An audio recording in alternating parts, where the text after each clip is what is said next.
Baik, selamat siang. Pertama saya ucapkan terima kasih atas kesempatannya. Di sini saya ingin mempresentasikan terkait mata kuliah dari metode penelitian arsitektur pariwisata. Sebelumnya, perkenalkan nama saya Agan Gunyar Kawiguna, NIM 063 dari kelas A2. Di sini saya mendapatkan lokasi risetnya itu di Kabupaten Badung, lebih tepatnya itu di Kecamatan Nui, yang berada di Banjardelat Bilagung. Saat ini memiliki luasan sekitar 750 meter persegi, yang dimana saat ini sebelumnya difungsikan sebagai pasar malam. Namun saat ini kondisi terbengkalai. Di sini ada isu yang dimana isunya itu kurangnya tempat makan di sekitaran set merupakan banyak area komersil seperti tempat pendidikan, toko aksesoris, dan tempat suci atau pura. Yang kedua ada kurangnya beberapa fasilitas penunjang. Kebutuhan bagi pengunjung membuat saat ini menjadi kurang dalam segi kebutuhan ruang. Selanjutnya ada kurangan penataan parkir, kemudian hal ini berimbas kepada pengguna jalan umum. Selanjutnya ada ketersediaan tempat sampah. Di sini ada potensi yang dimana difungsikan sebagai restoran atau kafe. Pada area set ini mengingat sekitaran set merupakan banyak area komersil seperti permukiman, area komersil dan permukiman. Selanjutnya ada difungsikan sebagai coworking space, mengingat di sekitaran set banyak terdapat sekolah-sekolah yang dimana coworking ini dapat dimanfaatkan sebagaimana mestinya.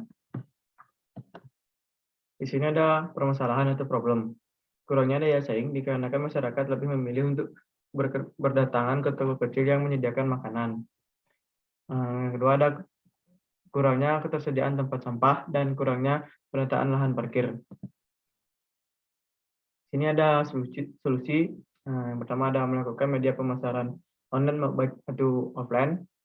Yang kedua ada membuat bangunan yang dapat menarik untuk pengunjung yang datang ke tempat. Ketiga, melakukan penataan ulang terhadap peletakan tempat sampah. Dan yang terakhir ada melakukan penataan ulang terhadap area parkir. Di sini ada program ruang. Yang pertama ada civitas, yang dimana civitas ini pertama itu ada civitas pelaku utama, yang dimana itu adalah pengunjung yang berjumlah 50 orang.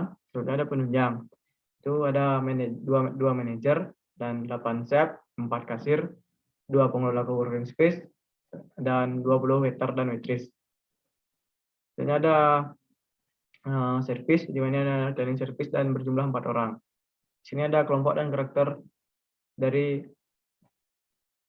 utama itu merupakan formal dan disiplin, yaitu penunjang itu formal, disiplin, dan tegas dan ramah. Selanjutnya ada servis, formal, disiplin, dan ramah. Di sini ada aktivitas, yang dimana utama ini memiliki aktivitas memesan makanan, makan, check-in coworking, menggunakan coworking, buang air kecil atau air besar, itu membayar. Penunjangnya itu mengawasi pegawai, menerima tamu, mengawasi perusahaan, melayani tamu, dan buang air kecil dan air besar. Servisnya itu membersihkan lingkungan, membuang air kecil dan air besar. Di mana pada area warna biru itu merupakan area utama, dan penunjang itu warna merah itu merupakan warna penunjang, dan warna hijau itu merupakan area servis. Di sini ada konsep dasar, yang dimana konsep dasar dari perencanaan restoran dan coworking ini memiliki pendekatan atau dasar pertimbangan melalui budaya, psikologis, existing, dan indera. Di mana di sini bisa dapat disimpulkan menjadi serenity environment, yang dimana yang berarti lingkungan yang tenang. Selanjutnya ada tema dasar. Di sini pada tema dasar ini melalui dasar pertimbangan tujuan, iklim, dan tren arsitektur. Dapat disimpulkan bahwa restoran dan coworking ini menggunakan tema dasar arsitektur industrial. Di sini ada mood board, bisa dilihat ada gambar, ada slide. Itu merupakan bagian area eksterior dan interior dari coworking baik pun restoran, dan ini merupakan warna.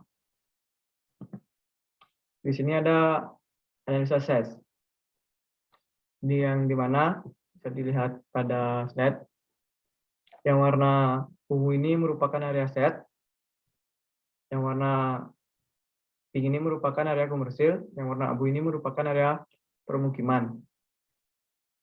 Adapun yang warna ungu ini area komersilnya seperti pemerintahan, sekolah, dan lain-lain. Nah, di sini ada analisa SWOT. Yang pertama ada ancaman. Keberadaan saat ini sangat dipengaruhi oleh keberadaan area terkecil yang di mana dapat terjadi penurunan peminat restoran. Kedua, ada rancangan tata ruang wilayah seperti ini belum mendukung keberadaan restoran ini. Selanjutnya ada kesempatan. Saat ini memiliki kesempatan potensi yang sangat besar dikarenakan di sekitaran saat banyak fasilitas komersil seperti sekolah dan pemerintah. Yang ketiga ada kelemahan, yang dimana kondisi saat ini terbangkai.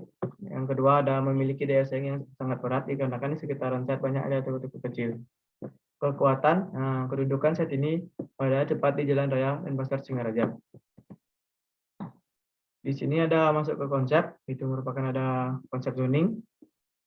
Bisa dilihat yang berwarna biru ini merupakan area utama, itu merupakan area restoran dan coworking space.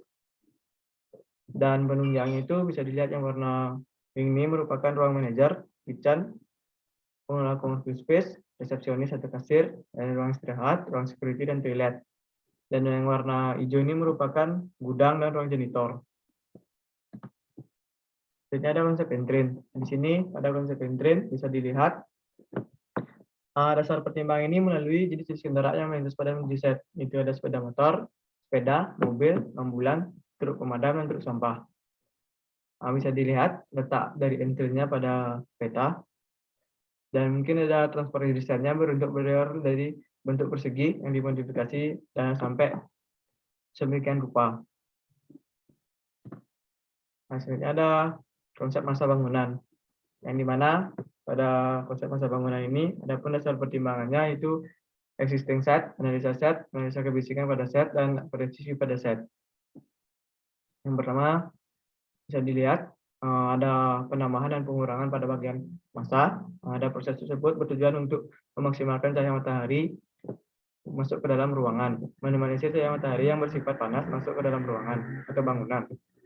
Selanjutnya ada penjabaran bentuk masa. Restoran ini memiliki satu masa bangunan. Bangunan masa utama terdiri dari dua lantai, yaitu lantai pertama merupakan restoran, staf pengelola, dan sedangkan lantai kedua merupakan area coworking space. Dan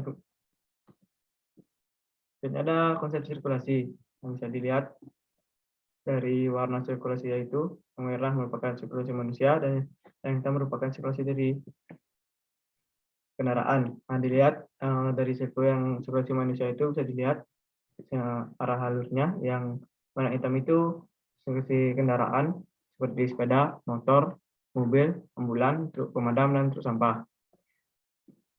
Untuk sirkulasi pada saat ini memiliki satu bangunan utama yang mewadahi sebagian besar aktivitas. Beberapa area pada kategori tertentu memiliki jalur akses yang sendiri untuk alasan kenyamanan sehingga dapat tidak saling mengganggu antar aktivitas satu sama lain. Sirkulasi yang diterapkan adalah linear, di mana pola ini berupa suatu arah pola agar tidak terjadinya penghambatan pada jalur sirkulasi kendaraan dan sirkulasi manusia. Dengan yang lain pada rancangan restoran ini. Di sini ada konsep fasad, yang dimana bisa dilihat pada slide. Pada atap ini menggunakan atap aspal, contohnya yang ada di bawah. Dan penggunaan topian untuk menghindari tingkat hujan yang tinggi. Dilihat yang dituju. Penggunaan cat formal seperti yang di bawah. Penggunaan secondary skin untuk meminimalisir pencahayaan sinar matahari yang masuk ke dalam ruangan. Bisa dilihat. Di sini ada penggunaan kaca lebar untuk memaksimalkan pencahayaan alami. Menggunakan material paving, dan mungkin ini ada referensi dari saya, baik itu material maupun warna atau yang sebagainya. Bisa dilihat. Konsep ruang dalam. Ini tujuannya itu menentukan material yang digunakan pada ruang dalam dan suasana ruang dalam restoran. Di sini ada dasar pertimbangan itu melalui sirkulasi ruang, zoning ruang, tema, dan konsep.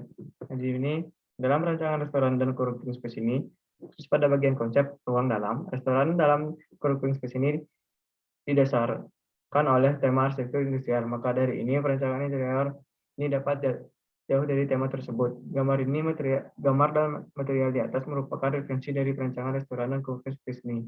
Bisa dilihat pada gambar interior dan material dan warnanya. Di sini ada konsep struktur, yang dimana di sini memiliki dua masa bangunan. Masa pertimbangannya itu merupakan kondisi existing site, kontur tanah, dan jumlah lantai.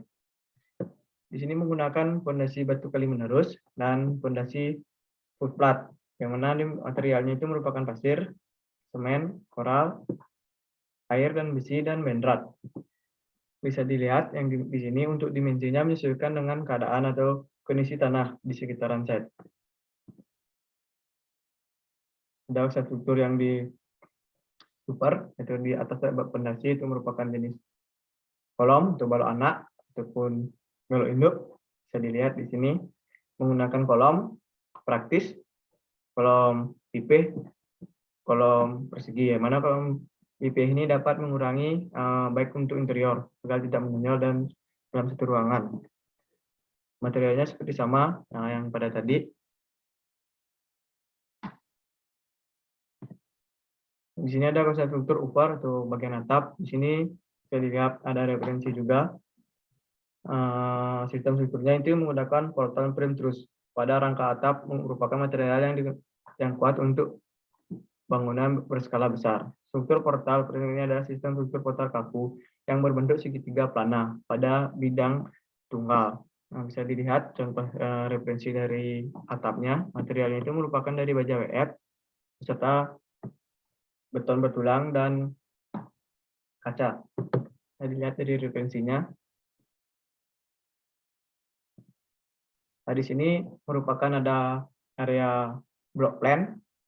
Bisa dilihat pada slide. Yang pertama ini, yang nomor 1 ini merupakan area kafetaria. Dan nomor 2 ini merupakan ruang pengelola dan ruang istirahat. Dan selanjutnya nomor 3 ini merupakan servis, yang dimana itu gudang dan janitor. Yang keempat merupakan area parkir mobil. Dan kelima merupakan area parkir motor.